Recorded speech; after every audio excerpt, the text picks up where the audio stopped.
If a bunch of really precise and clever little robots got together to design a superbike, this is what they would come up with. But hold on, it was designed by Germans, so yeah, really precise. This is the 2019 BMW S1000RR, also called a crotch rocket. It's also been called the Thinking Man Superbike. 4 years in the making and designed by the boffins at BMW from the ground up. Let's get into the nitty gritty and see what changes have been made for this new version. Get your motorbike news in a pleasant way. Hit that subscribe button and turn on your notifications so you don't miss the next episode. In a world where nowadays everyone seems to be going for adventure and touring bikes, is anyone still buying superbikes, or have they been doomed to the annals of history?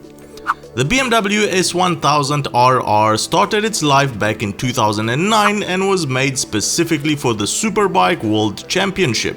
BMW then made a limited run of 1000 bikes in order to satisfy homologation requirements, but after they got their fingers wet with this whole superbike thing, in 2010 they decided to turn the RR into a production model and came out with this ad, which I'm sure we've all seen.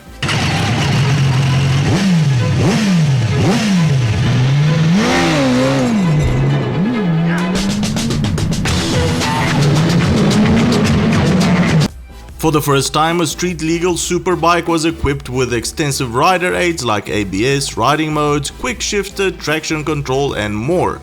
Everything was well priced as well, so the S1000RR had the competition scrambling to respond. Getting some minor and some not so minor updates throughout the years, the RR saw major improvements in 2015, but for 2019 the bike was completely redesigned, sharing almost nothing with the previous models. The heart of the new RR, its engine, is a work of art. Its weight has been reduced by a whopping 4 kilograms and now weighs less than BMW's single-cylinder G310R engine.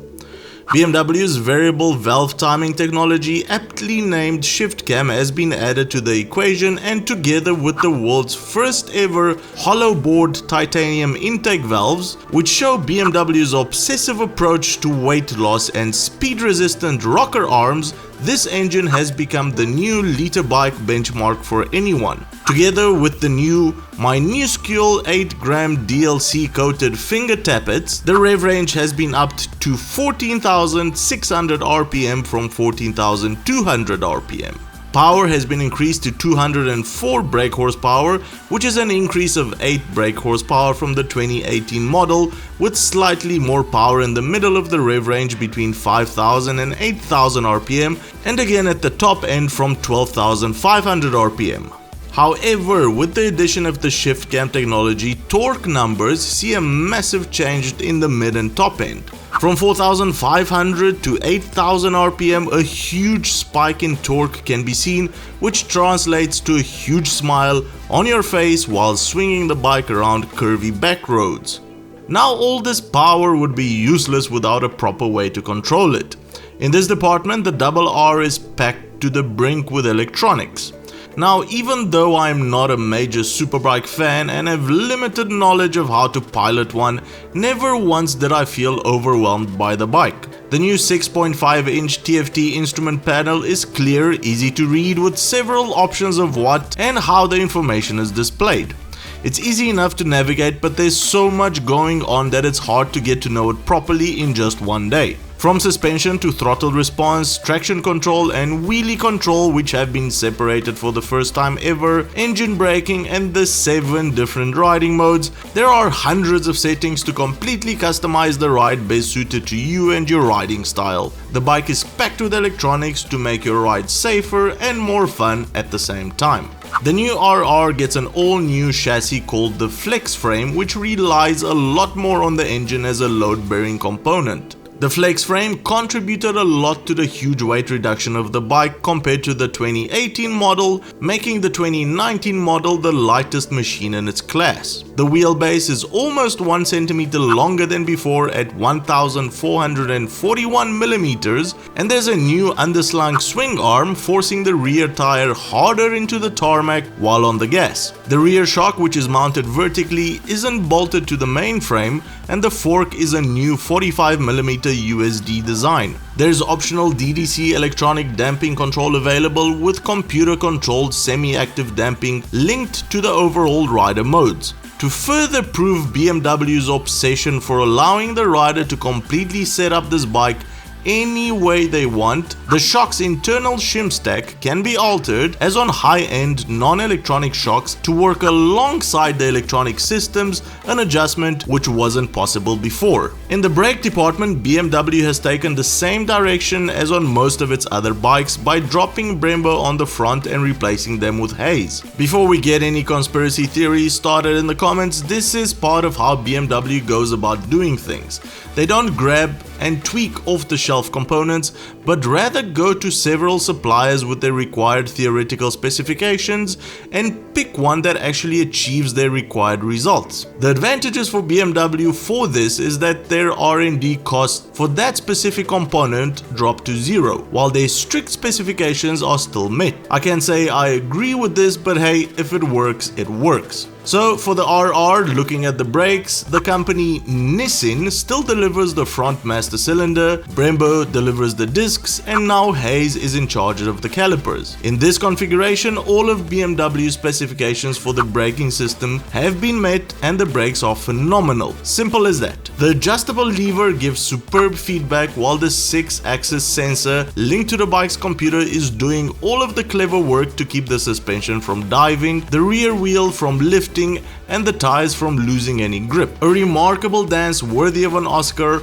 and by far the best and most efficient brakes I have ever felt on a motorcycle before. The bike comes in two different colors, the racing red and the stripy motorsport.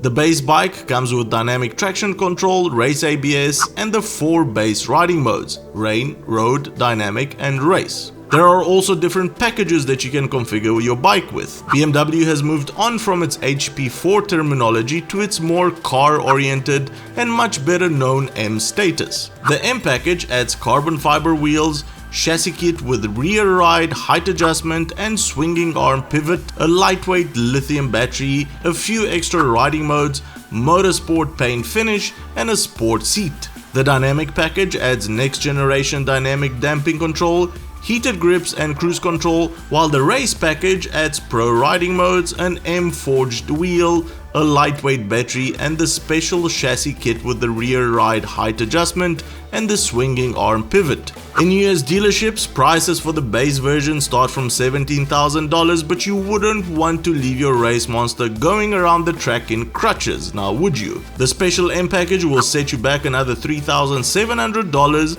and the race package another $1,600. If you have a burning desire for a road legal sports bike, unfortunately compared to the adventure touring crowd, your choices are a lot less. While most of the RR competitors have not been updated for years, the Ducati Panigale V4 and the Aprilia RSV4 1100 are close rivals. While in my opinion they don't match the same level of refinement as the RR, their creators also haven't been as mental as BMW when it comes to shedding weight, and their electronics packages are nowhere near as customizable as the RR. They are definitely worth taking a look at when hunting for your next crotch rocket. If you want a highly customizable track day bike that will tickle you in all the right places, this is it. With the level of refinement that BMW has put into this model, it basically has nothing in common with the previous version, and that was no slouch either. BMW has created a cushion of safety which surrounds you around every corner and on every straight, but is also clever enough to let a certain degree of madness through so you can have some proper fun. Would it be a good choice for riding off the track? Well, a lot more than any other sport bike, yes, but at the end of the day, a sport bike is still one meant for fast, short journeys. This is not a jack of all trades bike, it's a carefully crafted tool which will surely keep you smiling for a couple of hours on curvy roads, but more than that, your back is surely going to take a pounding. If you ride sport bikes or have an affinity to them, let us know in the comments what type of trips are most enjoyable on one. Also, let us know what you think of the new RR. Has BMW gone in the correct direction with this, or were you expecting something else? Well, that's the show, everybody. Give it a big thumbs up if you enjoyed it, and consider subscribing or becoming one of our patrons to help us make more of these videos. Cheers, and I'll see you on the next one.